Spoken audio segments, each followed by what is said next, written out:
Comic Stories. బుద్ధిమంతుడైన నక్క మరియు మాయా మైదానం. ఒకప్పుడు ఒక పచ్చని అరణ్యంలో ఫెలిక్స్ అనే బుద్ధిమంతుడైన చిన్న నక్క ఉండేది. ఫెలిక్స్ తన కాంతివంతమైన నారింజ రంగు బొచ్చు మరియు చురుకైన ఆలోచనలకు ప్రసిద్ధి చెందాడు. అతనికి అరణ్యాన్ని అన్వేషించడం చాలా ఇష్టం, కాని అతను ఎప్పుడూ వెళ్ళని ఒక ప్రాంతం ఉండేది, మాయా మైదానం. మాయా మైదానం అనేది ఎత్తైన కొండల దాటి ఉండే మాయా ప్రదేశం. కథలు చెబుతున్నాయి, ఇది మెరిసే పువ్వులు, పాడే ప్రవాహాలు మరియు బంగారు ఆకు కలిగిన చెట్లతో నిండి ఉంటుందని. కాని అందులో అత్యంత ఆసక్తికరమైన విషయం ఏమిటంటే, ఒక ఇష్టం కోరుకుంటే తీర్చే మాయా చెట్టు అక్కడ ఉండేది అని చెబుతారు.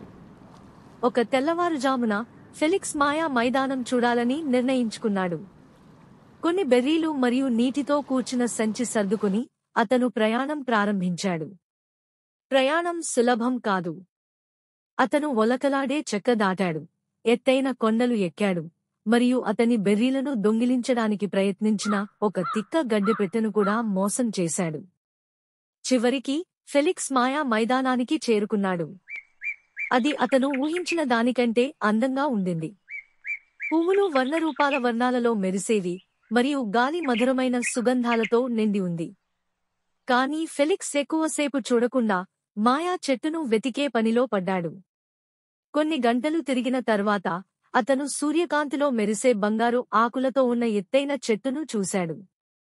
ఇదే అది అని ఫెలిక్స్ అనుకున్నాడు. అతను చెట్టుకు దగ్గరగా వెళ్ళాడు, మరియు దానితో పాటు మృదువైన శబ్దం ప్రతిధ్వనించింది, స్వాగతం, బుద్ధిమంతుడైన నక్క. నా బుద్ధి కోసం ఒక ప్రశ్నకు సమాధానం చెబితే నీ కోరిక తీరుతుంది. ఫెలిక్స్ ముక్కు పైకెత్తి వినిపించాడు. నేను సిద్ధం అని అతను ధైర్యంగా అన్నాడు. చెట్టుకి మధురమైన శబ్దం వచ్చింది, నేను ప్రాణం లేనప్పటికీ పెరుగుతాను.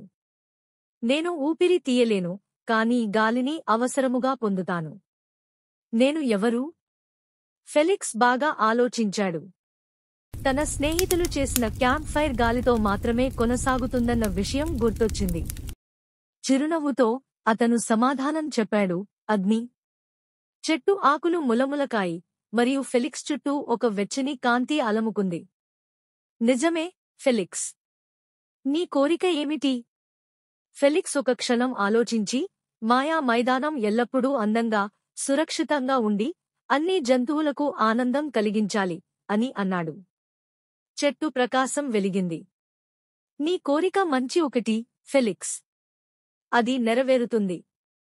ఆ రోజు నుండి మాయా మైదానం శాంతి మరియు అద్భుతాల ప్రదేశంగా మారింది. అరణ్యంలోని అన్ని జంతువులు అక్కడకు వచ్చి ఆడటానికి మరియు ఆశ్చర్యపడటానికి ప్రారంభించారు. మరియు ఫెలిక్స్? అతను తన బుద్ధిమంతం కోసం మాత్రమే కాకుండా తన దయా హృదయంతో కూడా హీరోగా మారాడు. ఇలా ఆ బుద్ధిమంతుడైన నక్క ఆనందంగా జీవించాడు, అతను ప్రపంచాన్ని కొంచెం ప్రకాశవంతంగా మార్చాడనే తెలుసుకొని. Subscribe.